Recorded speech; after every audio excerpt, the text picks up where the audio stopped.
few big shuls around All right. me. Have at it. Okay, there's your yarmulke, and come and join. So God, give it like a t-shirt. Okay.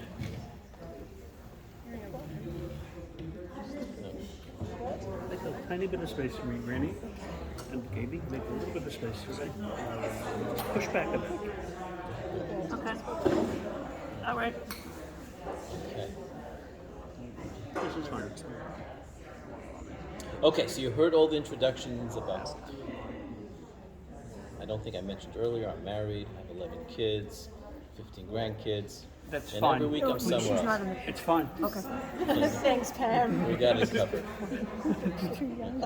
We're marching orders. I'm sorry. We're best effort. Sorry. Okay, 11 kids. Mazel tov. thank you. Okay. So you're about to write, and as you said correctly, you're about to do the letter Shin of the word Yisrael. Now, the first thing that comes to mind with the letter Shin, which is more of a very generic, very standard, but it's still reality, that often the letter Shin is predominantly associated with the word Shalom, right? You know, that's not where I was going. I was thinking I spin a dreidel, I lose some geld, you know, and thank you for making Uplifting the it Shin. happier for us all. Right. So the Shin ultimately represents Shalom. It's the hello and goodbye. It's the whole and complete Shalom. But yet, with the letter Yud that was written and the Shin that you're about to write, you're going to be writing a unique individual word. And what's that word? Put the Yud and Shin together. Do you know what Hebrew word that is? Yesh. Yesh. Very good. Yesh. And what does Yesh in Hebrew mean? Let's put it to you this way. I'll start off more with the more slang-like of word. In the States, or any English-speaking country, when someone scores a goal, the basket, we say, yes! Right? Are you a sports person in any way? Okay, yes! Right. What do they say in Israel when someone scores? I always like to give the answer before I ask the question. So what's the answer? Very good. Yeah. They go like this, yes! That's the word. And yet there's a fundamental difference between the word yes and the word yesh. Yes is what we would call a flyby. It's yes. And after you said it, there's nothing else to it. There's no continuation to it. There's no long living experience beyond the word. Yesh means it's real. This is real. This is a yesh. In fact, in Kabbalah, it says that when God created the world, the difference between when we create versus when God created, it says we create yesh mi yesh. We create something from something. The object, the hard material was there before us. You took a piece of wood that was there before you and you carved it and made a chair. You didn't make the tree. And even when you planted it, there was the seed there before you and the earth was there before you. You make something from something. When God created the world, the word is that God created yesh me'ayin. God created the something, the real, the physical, from nothing. So the word yesh represents where we are. This is real. But now it goes, let's take it a step deeper. Multiple scholars, it's a Jewish concept already, to the point that if one would truly understand the multiple deeper meanings of all the Hebrew letters, if I would just say any word, eagle, and you knew the meaning of all the Hebrew letters, you would be able to tell me the Hebrew letters that describe an eagle. Because the energies and the meaning and the description and the style and of each letter, those pieces create these different words. So when you have in the word Yisrael, the word Yesh, I think it's already, especially after what we just described earlier, it's helped me have my lesson right now. I think you're catching on. Yisrael's not just a flyby. This is not just a figurative, I could have been Pakistani and I'm Israel, so I'm Israel. No. There's something yesh, there's something tangible and real about being part of this Yisrael. This is not to put down any Pakistani, and it's not to put down any Russian or Ukrainian, but rather to be proud of who we are, and to recognize the strengths and the abilities that we have, coupled with the responsibilities that it comes with. All right?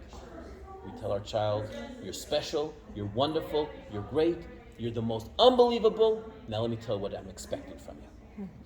And you're going to live up, and we hope we'll train you to live up to the highest standards, no matter what else goes on in school. And I don't care, don't tell me about the Jones, the Jackson, the Jills, and all the things that they did. Your parents are like, I don't care. Because I want you to live up to the best you. Don't tell me that you're mediocre. Ugh, I can't be better. Yes, you can. Why? Because you're part of me. You're part of my family. And in my family, we expect the best. But you can't expect... Yes, we can. Because you come from the best stock. You see these people? They're the best. Contrary to sometimes other beliefs. I'll tell you how much the check is worth. And you think this is where they get it from. And you think she got it from there before. Recognizing where you've come from and the power tells you this is real. This is not a joke. This is not, okay, me and everybody else in high school, me and everybody else later in college, and me and everybody else. No. You're part of Israel. Yes, this is a real story. There's a real glory and there's real responsibilities. And you can't do one without the other. You can't say, oh, we're so stupid and we're so horrible and we did this and the Jews and Israel and I'm going to try to be the greatest. That doesn't work. And if you have pride without the value of what you're doing with it, then you're just arrogant. You can't just go and say, we're the chosen people. Don't say you're chosen unless you're ready to put your money on the table and show me how great you are. And show me what you're doing. Just to say I'm great is nothing. That's cheap and disgraceful. That's arrogant. But to say, let me tell you how great I am, and I'm going to show you 10 times more what I'm going to do with that. And how I'm going to make everyone feel good, and everyone's special, and I'm going to be there. Hey, and I'll be there for God too. That's Yisrael. That's Yesh. That's the Shin that you're about to write. So it's a very high tag. You're getting very heavy stuff here. It means responsibility between man and man. And it's your responsibility between you and God. It's doing Kiddush Friday night. It's lighting Shabbat candles. It's putting on tefillin. Let's say you're not ready up for every day. Maybe once a month. Take out your tefillin and say, hey God, I don't understand much of it and why and how, but you know what? I'll do this once. The idea is to be the best you on all levels. We're meant to be all-rounders. You know, in cricket, the cricket player, the all-rounder, who can do this position, that position. Jews are meant to have that title of being an all-rounder. You can't just be the holy Jew. Oh, he's so devout, he prays 3 times a day, and his actions stink. That doesn't wash. You can't be just a generous, and nothing Jewish part of you. You don't go to the temple, you don't go and sing, you don't do that. We're meant to be all-rounder, to the best of our ability. But Yesh means that there's a high tag on our Jewish life. And yes, we're proud of you for being Jewish. We're proud of you, Ariela, for being Jewish. But guess what? We're proud of Grandma for being Jewish. Because it's only because of you. I'm putting the blame on you. And I'm using the word not lightly. If it wasn't for you, this guy wouldn't be sitting here being Jewish, and to a certain degree even proud of it. You know what they say? This is just now a little blessing. Do you know how you know that you succeed as a Jew? When you see your Jewish grandchildren.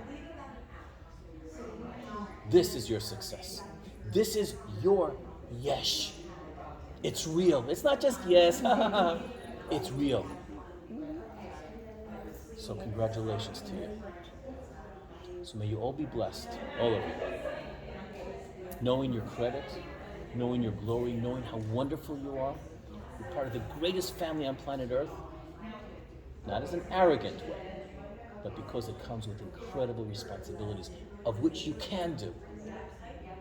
And that's in the shin. Are you ready to do it? Let's do it. Okay? So, Ariella, you're going to come and stand. Grandma, I'm going to be humbly asking you, unless you swap with her, you would have to stand. It's like 3 people can sit close enough. Unless maybe you want to stand. I'm taller than you, Mom. No, you stand so Okay. Dave. It's fine. Just pull a yarmulke. What's your Hebrew name, by the way? David Orgay. David, get your yarmulke over there. You squeeze in as close as you can to me. Okay? So everyone's going to get room here. We're going to go. do this together. Okay. So just come in a little bit. And then maybe pull that other chair out right there. Here we go. Okay, great. Okay. Your Hebrew name? Gabriel. Gavriel. Come and hold my coat right here, Gavriel. You start first because you're right next to me. Abba, Ima. Okay, Grandma, can you squeeze in from there? And then I need Ariella too. Okay. Pull your chair in if you need to. Abba, David. Okay. Just get close, Mom. Okay, Ariella, can you get Can you in? get in there? Okay. Okay. Can you please all say and repeat after me? L'Shem, L'Shem, Mitzvat, Mitzvat, Ketivat, Ketivat, Sefer, Sefer, Torah. Torah. And that means that now together you are fulfilling the last and the final mitzvah of the Torah, which is to write it. That is mitzvah 613. Good job. You guys practiced. That's great. Now don't let go. Everyone look up.